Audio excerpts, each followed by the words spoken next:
Le congé de TPS va entrer en vigueur ce week-end et durera 2 mois. Vous le savez, la mesure a été annoncée récemment. Plusieurs produits de base seront exemptés de taxes, notamment les vêtements pour enfants, les sapins de Noël, les jouets, certains aliments, pour ne nommer que ça. Le NPD a déposé une motion hier pour rendre permanent le congé de TPS sur le chauffage, la téléphonie, Internet, certains aliments également, par exemple. La motion a été rejetée. Sylvain Charlebois est économiste et professeur à l'Université de Dalhousie à Halifax et pense, lui, que ça aurait été pourtant une bonne mesure. Alors, nous nous entretenons avec lui. Bonsoir, M. Charlebois. Bonsoir. Alors, vous êtes, vous, de ceux qui croient qu'on devrait abolir la TPS sur plusieurs produits alimentaires notamment, de façon permanente. Est-ce que c'est faisable, ça? Ben, à mon avis, oui. Les règles fiscales qui affectent l'alimentation sont désuètes, à mon avis. D'abord, la mesure temporaire, elle est plus dangereuse que de rien faire. Pourquoi? Parce qu'on pourrait justement offrir aux détaillants une opportunité d'augmenter des prix quelque peu. Vous savez, en 2006 et 2008, lorsque M. Harper, qui était premier ministre, avait en fait descendu la TPS de 1% à 2 reprises, l'inflation avait augmenté pendant les premiers mois après la diminution de la TPS. Alors, c'est sûr que lorsque on a affaire à des détaillants qui ont des marges très minces, ils vont aller chercher justement le vide laissé derrière par une taxe qui a été éliminée temporairement. Alors, vous pensez qu'ils vont tricher, là, tout simplement, qu'ils vont augmenter d'autant du pourcentage de la taxe, finalement? Ben, tricher, c'est parce qu'on va leur permettre de le faire. C'est ça le problème. Puis pour les gens qui pensent que, bon, la mesure affecte seulement que certaines catégories, donc le prêt à manger et les collations, vous savez, lorsque on a affaire à un phénomène comme ça, on pourrait voir plusieurs produits augmenter en prix, même ceux qui ne sont pas taxés présentement, parce que c'est comme la marée, hein? Lorsqu'il y a certains prix qui augmentent à l'épicerie, tout augmente en même temps. Alors, c'est pour ça que la mesure temporaire, à mon avis, elle est extrêmement dangereuse et c'est pour ça que j'aurais aimé que la motion d'hier du NPD ait été passée là, à la Chambre des communes, effectivement. Mm-hmm. Alors, qu'est-ce qu'il faut faire en ce moment? Là, on est fin 2024. Qu'est-ce qu'il faut faire pour aider le consommateur, les familles, les ménages qui s'en vont à l'épicerie et constatent, comme tout le monde, à quel point les prix ont augmenté ces dernières années? Bien, si on s'en tient aux taxes, aux détails, moi, je pense qu'il est temps qu'on ait un débat sur le pourquoi qu'on taxe de la nourriture à l'épicerie.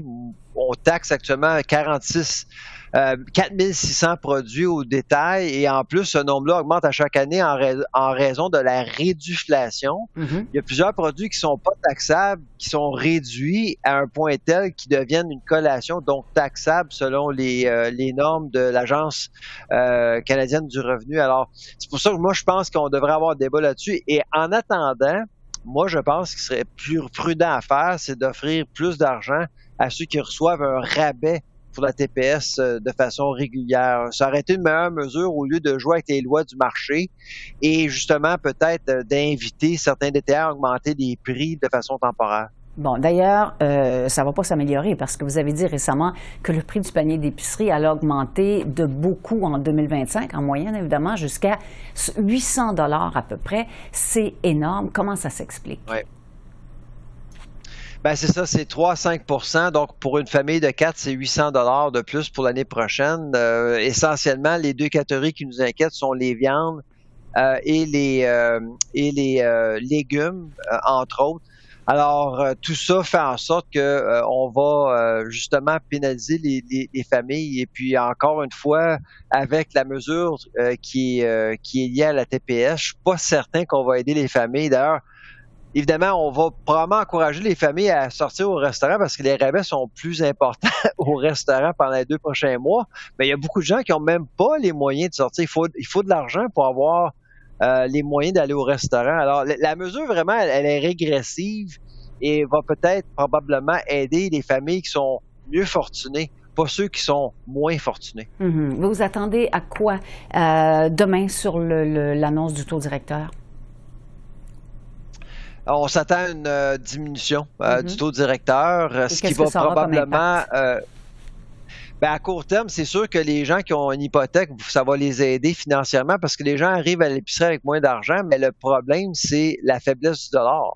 Oui. Donc, si le dollar diminue en hiver, le pouvoir d'achat des importateurs diminue et les légumes, entre autres, pourraient augmenter en prix. Donc, d'un côté, bonne nouvelle pour les ménages, mais d'un autre côté, attendez-vous à des prix plus élevés à l'épicerie, malheureusement. Bon, et vous vous attendez à quoi, vous espérez quoi lundi sur l'énoncé économique d'automne? Hey boy, ça c'est moins clair parce qu'il y a toutes sortes d'informations là-dessus, mais espérons que les choses soient claires de Mme Freeland.